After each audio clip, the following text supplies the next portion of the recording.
So I had the chance to meet with some of the kids in the program today. Where are you? Scream out. There you go.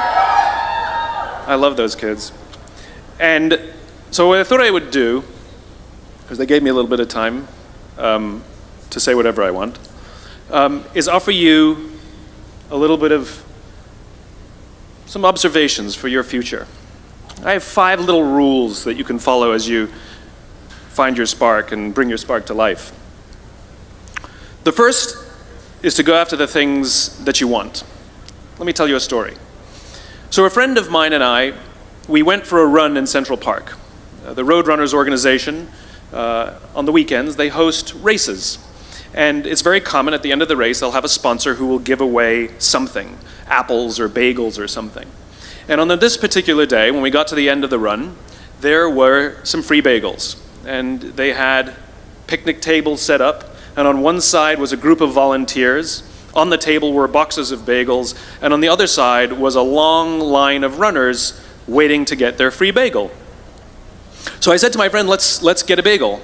And he looked at me and said, the line's too long. And I said, free bagel. And he said, I don't want to wait in line. And I was like, free bagel. And he says, nah, it's too long. And that's when I realized that there's 2 ways to see the world. Some people see the thing that they want, and some people see the thing that prevents them from getting the thing that they want. I could only see the bagels. He could only see the line. And so I walked up to the line. I leaned in between 2 people, put my hand in the box, and pulled out 2 bagels. And no one got mad at me, because the rule is you can go after whatever you want. You just cannot deny anyone else to go after whatever they want. Now, I had to sacrifice choice. I didn't get to choose which bagel I got. I got whatever I pulled out, but I didn't have to wait in line. So the point is you don't have to wait in line. You don't have to do it the way everybody else has done it. You can do it your way. You can break the rules. You just can't get in the way of somebody else getting what they want. That's rule number 1. Rule number 2. I like this one.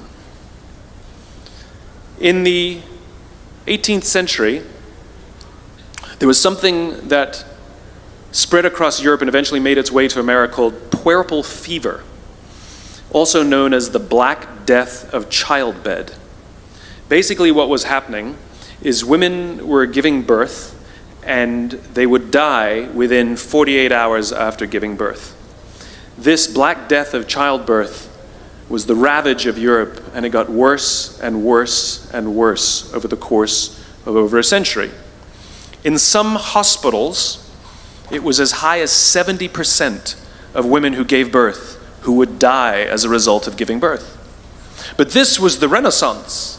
This was the time of empirical data and science, and we had thrown away things like tradition and mysticism. These were men of science, these were doctors. And these doctors and men of science wanted to study and try and find the reason for this Black Death of childbed, and so they got to work studying, and they would study the corpses of the women who had died. And in the morning they would conduct autopsies, and then in the afternoon they would go and deliver babies and finish their rounds. And it wasn't until somewhere in the mid-1800s that Dr. Oliver Wendell Holmes, father of Supreme Court Justice Oliver Wendell Holmes, realized that all of these doctors who were conducting autopsies in the morning weren't washing their hands before they delivered babies in the afternoon. And he pointed it out and said, guys, you're the problem. And they ignored him and called him crazy for 30 years. Until finally somebody realized that if they simply washed their hands, it would go away. And that's exactly what happened. When they started sterilizing their instruments and washing their hands, the Black Death of childbed disappeared. My point is, the lesson here is, sometimes you're the problem. We've seen this happen all too recently with our new men of science and empirical studiers and these men of finance. who were smarter than the rest of us until the thing collapsed. And they blamed everything else except themselves. And my point is take accountability for your actions. You can take all the credit in the world for the things that you do right, as long as you also take responsibility for the things you do wrong. It must be a balanced equation. You don't get it one way and not the other. You get to take credit when you also take accountability. That's lesson 2. Lesson 3, take care of each other. The United States Navy SEALs are perhaps the most elite warriors in the world. And one of the SEALs was asked, who makes it through the selection process? Who is able to become a SEAL? And his answer was, I can't tell you the kind of person that becomes a SEAL. I can't tell you the kind of person that makes it through BUD/S. But I can tell you the kind of people who don't become SEALs. He says the guys that show up with huge, bulging muscles, covered in tattoos, who want to prove to the world how tough they are, none of them make it through. He said the preening leaders who like to delegate all their responsibility and never do anything themselves, none of them make it through. He said the star college athletes who've never really been tested to the core of their being, none of them make it through. He says some of the guys that make it through are skinny and scrawny. He said some of the guys that make it through, you will see them shivering out of fear. He says, however, all the guys that make it through, when they find themselves physically spent, emotionally spent, when they have nothing left to give physically or emotionally, somehow, some way, they are able to find the energy to dig down deep inside themselves, to find the energy to help the guy next to them. They become SEALs, he said. You want to be an elite warrior. It's not about how tough you are. It's not about how smart you are. It's not about how fast you are. If you want to be an elite warrior, you better get really, really good at helping the person to the left of you and helping the person to the right of you. Because that's how people advance in the world. The world is too dangerous and the world is too difficult for you to think that you can do these things alone. If you find your spark, I commend you. Now, who are you going to ask for help, and when are you going to accept help when it's offered? Learn that skill. Learn by practicing helping each other. It'll be the single most valuable thing you ever learn in your entire life. To accept help when it's offered and to ask for it when you know that you can't do it. The amazing thing is when you learn to ask for help, you'll discover that there are people all around you who've always wanted to help you. They just didn't think you needed it because you kept pretending that you had everything under control. And the minute you say, I don't know what I'm doing, I'm stuck, I'm scared, I don't think I can do this, you will find that lots of people who love you will rush in and take care of you. But that'll only happen if you learn to take care of them first.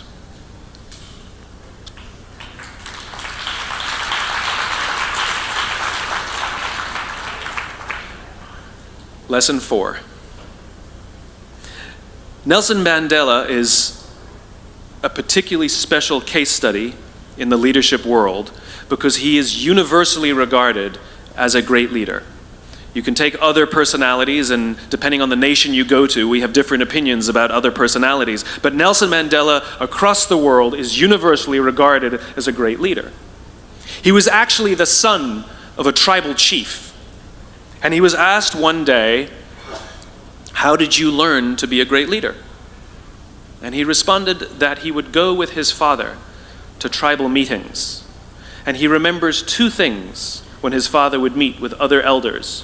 One, they would always sit in a circle. And two, his father was always the last to speak. You will be told your whole life that you need to learn to listen. I would say that you need to learn to be the last to speak. I see it in boardrooms every day of the week. Even people who consider themselves good leaders, who may actually be decent leaders, will walk into a room and say, here's the problem, here's what I think, but I'm interested in your opinion, let's go around the room. It's too late. The skill to hold your opinions to yourself until everyone has spoken does two things. One, it gives everybody else the feeling that they have been heard. It gives everyone else the ability to feel that they have contributed. And two, you get the benefit of hearing what everybody else has to think before you render your opinion. The skill is really to keep your opinions to yourself. If you agree with somebody, don't nod yes. If you disagree with somebody, don't nod no. Simply sit there, take it all in, and the only thing you're allowed to do is ask questions so that you can understand what they mean and why they have the opinion that they have. You must understand from where they are speaking, why they have the opinion they have, not just what they are saying. And at the end, you will get your turn. It sounds easy, it's not. Practice being the last to speak. That's what Nelson Mandela did. Number 5. It's Monty Python. 1, 2, 5, 3. For all the other nerds in the audience. There's one. Number 5. My favorite one of all. True story. There was a former Undersecretary of Defense who was invited to give a speech at a large conference, about 1,000 people. And he was standing on the stage with his cup of coffee and a styrofoam cup, giving his prepared remarks with his PowerPoint behind him. And he took a sip of his coffee and he smiled and he looked down at the coffee. And then he went off script. And he said, last year I spoke at this exact same conference. Last year I was still the undersecretary. And when I spoke here last year, they flew me here business class. And when I arrived at the airport, there was somebody waiting for me to take me to my hotel. And they took me to my hotel and they had already checked me in and they just took me up to my room. And the next morning I came downstairs and there was someone waiting in the lobby to greet me and they drove me to this here same venue. They took me through the back entrance and took me into the green room and handed me a cup of coffee in a beautiful ceramic cup. He says, I'm no longer the undersecretary. I flew here coach. I took a taxi to my hotel and I checked myself in. When I came down the lobby this morning, I took another taxi to this venue.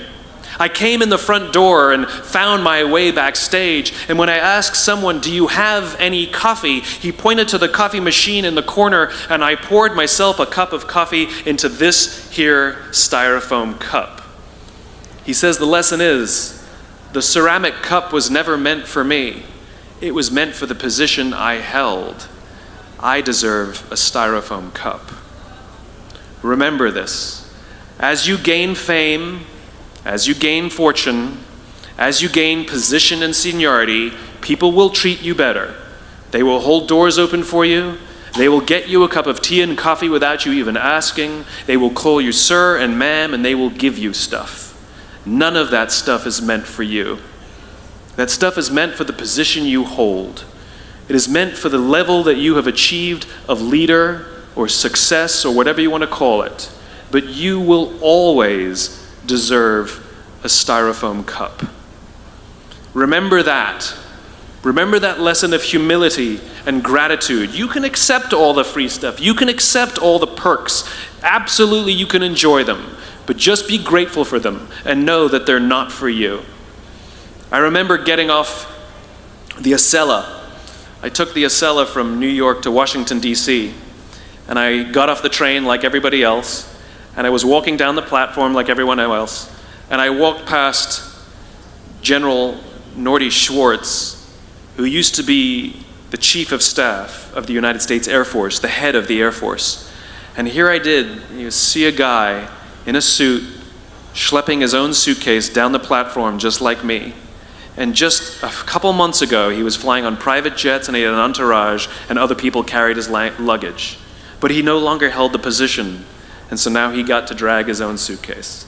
And never did it sort of remind me more that none of us deserve the perks that we get. We all deserve a styrofoam cup.